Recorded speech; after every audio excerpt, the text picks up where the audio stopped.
Hello and welcome to Newsbreak. I'm your host, Nick Steffens. The Demons have kept their perfect conference record in softball, but first, today's top stories.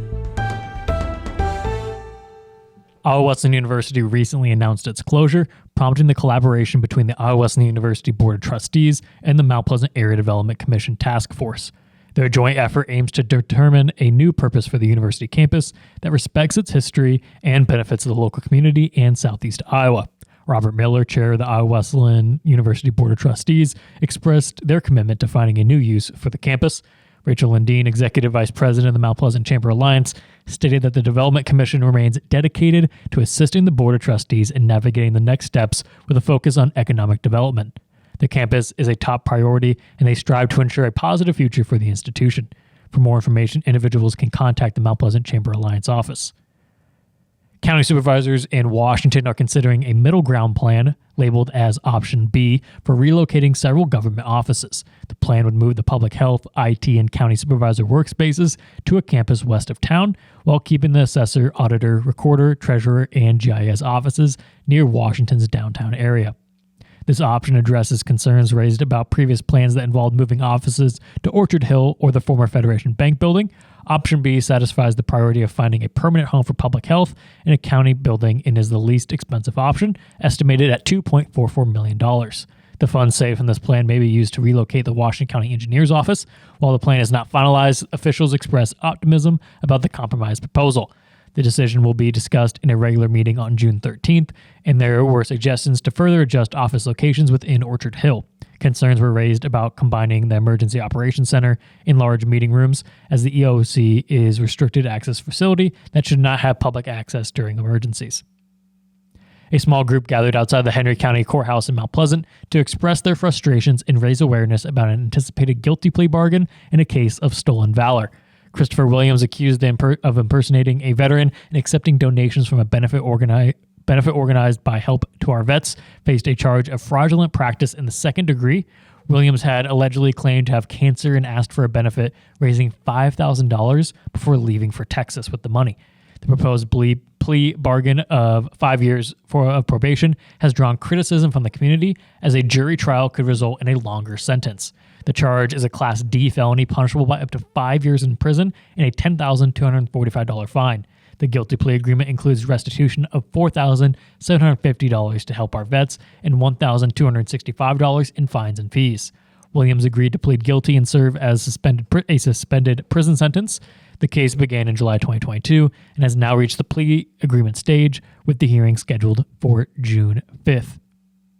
We're going to take a quick break, and when we come back, we'll take a look at the weather and sports. Since 1905, Kelowna Cooperative Technology Company has helped our community stay connected with the latest advancements in clear, dependable telecommunications services. KCTC provides rural Iowans with access to high-speed fiber internet, as well as phone, television, computer repair, and cybersecurity solutions. We're also proud supporters of local organizations and area schools within the community. KCTC, keeping Kelowna connected. At the Capper Auto Group, we put our customers' needs first and understand that everyone is as different as the vehicle they select. We offer new Ford, Chevrolet, Buick, GMC, Jeep, Chrysler, Dodge, and Ram vehicles in a friendly environment that puts you in the driver's seat. When it comes to service, we maintain factory-trained technicians and competitive pricing. The Capper Auto Group still believes that service after the sale provides the best customer experience. Come see the Capper experience for yourself. When you aspire to be a dancer, you are both an artist and an athlete. Your strength combines with beauty and grace seamlessly. Your efforts result in enhanced coordination, the ability to cooperate and compromise with others, and the confidence to perform in front of an audience. Not to mention the fun you will have and the lifelong friendships you will develop. We are enrolling now for fall classes, and we would love to see you shine like the star that you are. Join us for Dance and Tumbling at Stairway to the Stars. Please visit our website for online registration.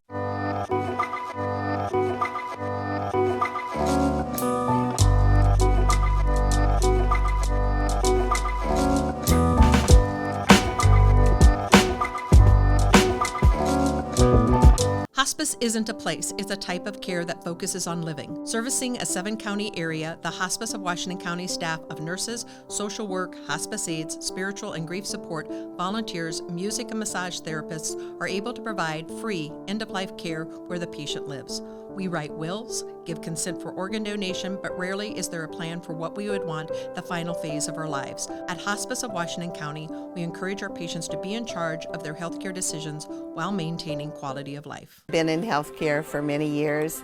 I know that Tammy's that person who wants to help others and take care of us. She knows the healthcare business and wants to take care of others. Hello and welcome back to Newsbreak. I'm your host, Nick Steffens. Coming up, we have your 5-day forecast, but first, obituaries. William Earl Stout of Ainsworth passed away on June 2nd at the age of 81. A celebration of life will be held at 10:30 a.m. June 10th at the Ainsworth Community Church. Jones and Eaton Funeral Home is in charge of the arrangements. That was obituaries. It is now time for your 5-day forecast. Temperatures have finally started to fall with a high of 87 degrees and partly cloudy skies today. Temperatures will fall to 80 tomorrow, and it will be partly cloudy in the morning but clear off later in the day. On Thursday, it'll be beautiful with a high of 79 and mostly sunny skies. Temperatures will start to rise back up on Friday with a high of 84 and mostly sunny skies. Finally, on Saturday, it'll be 83 degrees, and there's a chance of rain in the evening. We're going to take another quick break, and when we come back, we'll take a look at sports. Federation Bank is a locally owned bank providing award-winning customer service. We believe that we are more than just a federation of banks, but a federation of communities, serving Brighton, Richland, Wellman, and Washington, Iowa. Federation Bank's highly skilled staff is here to make sure you are able to accomplish your personal and professional goals, whatever they may be. Federation Bank, your family bank.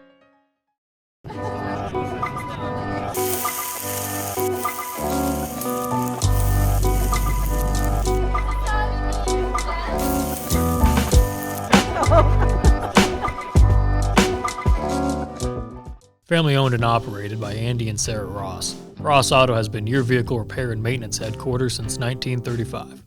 We specialize in all makes of cars and light-duty trucks. With our variety of available services, let us help you keep rolling and your vehicle operating efficiently. Services include general auto repair, alignments, brakes, fuel injection, and more. Schedule your appointment today at 319-653-5656. That's 319-653-5656. I met Tammy about 20 years ago when her daughter was in Special Olympics and I was coaching. Told me that she was into doing senior benefits. We became even closer friends. She cares about everybody, especially the seniors. So call her.